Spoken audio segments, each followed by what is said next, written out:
बांकीपुर उपचुनाव के बाद से क्या बिहार की राजनीति में नया समीकरण बन रहा है? आखिर पप्पू यादव ने आरजेडी और तेजस्वी यादव को लेकर ऐसा क्या कह दिया है जिससे सियासी हलचल भी तेज हो चुकी है, और क्यों उन्होंने प्रशांत किशोर की जीत को युवाओं का फैसला भी बता दिया है? आइए जानते हैं पूरी खबर को विस्तार से। नमस्कार, मैं हूं फरीदा गजर। इस वक्त आप जुड़े हुए एक न्यूज 24 के साथ। देखिए, बता दें कि बांकीपुर विधानसभा उपचुनाव के नतीजों के बाद ही बिहार की राजनीति में बयानबाजी तेज भी हो चुकी है। बीजेपी की हार और आरजेडी के तीसरे स्थान पर रहने के बाद से पूर्णिया के सांसद पप्पू यादव ने आरजेडी के नेतृत्व पर सवाल भी उठा दिए हैं। बता दें कि उन्होंने कहा है कि पार्टी के बड़े नेता अब जनता से कट चुके हैं और युवाओं ने बदलाव के लिए प्रशांत किशोर को चुन भी लिया है। दरअसल बता दें कि बांकीपुर उपचुनाव में जनसुराज के संस्थापक प्रशांत किशोर ने जीत भी दर्ज की है, जबकि बीजेपी को हार का सामना भी करना पड़ा है। वहीं आरजेडी उम्मीदवार तीसरे स्थान पर भी रहे हैं। नतीजों के बाद से अब सभी राजनीतिक दल अपनी अपनी रणनीति और प्रदर्शन की समीक्षा भी कर रहे हैं। बता देते हैं कि इसी बीच पूर्णिया के सांसद पप्पू यादव ने आरजेडी नेतृत्व पर तीखा हमला बोल दिया है। उन्होंने कहा है कि आरजेडी का मौजूदा बड़े नेता अब जनता की समस्याओं और जमीनी राजनीति से दूर हो चुके हैं। उनके मुताबिक बता देते हैं कि पार्टी की सोच और जनता की उम्मीदों के बीच अब बड़ा अंतर भी दिखाई देने लग गया है। पप्पू यादव ने बीजेपी की हार का कारण भी युवाओं की नाराजगी को बता दिया है। हालांकि उनका कहना था कि हाल के दिनों में कई ऐसे मुद्दे सामने आए हैं जिनसे युवाओं और आम लोगों में असंतोष भी बढ़ चुका है।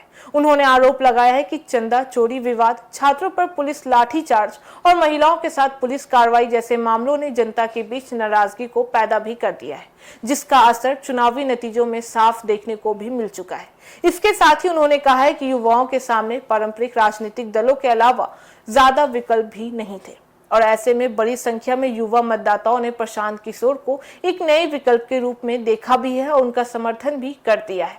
पप्पू यादव का मानना है कि इसी वजह से प्रशांत किशोर को इस चुनाव में फायदा भी पहुंचा है। उधर आरजेडी की हार के बाद से पार्टी के अंदर भी सवाल उठने लगे हैं। आरजेडी विधायक भाई वीरेंद्र ने हाल ही में कहा था कि पार्टी नेतृत्व को अपनी आसपास ऐसे लोगों को नहीं रखना चाहिए जिनकी वजह से संगठन की छवि भी प्रभावित होती हो।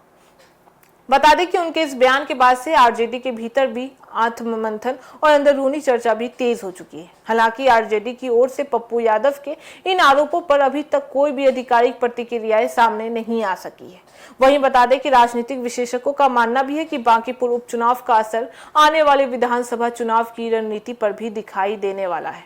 बता दें कि फिलहाल बांकीपुर उपचुनाव के नतीजों ने बिहार की राजनीति में एक नई बहस को भी छेड़ दिया है।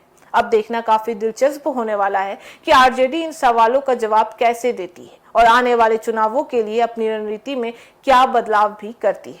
अब आप हमें बताइए कि क्या आपको लगता है कि बांकीपुर उपचुनाव में युवाओं ने सचमुच में नए राजनीतिक विकल्प को चुना है या फिर यह सिर्फ एक सीट का चुनावी नतीजा ही है? अपनी राय हमें कमेंट बॉक्स में जरूर बताइएगा।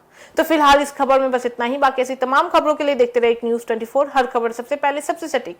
वीडियो को लाइक करें, शेयर करें और चैनल को सब्सक्राइब करना ना भूलें। धन्यवाद।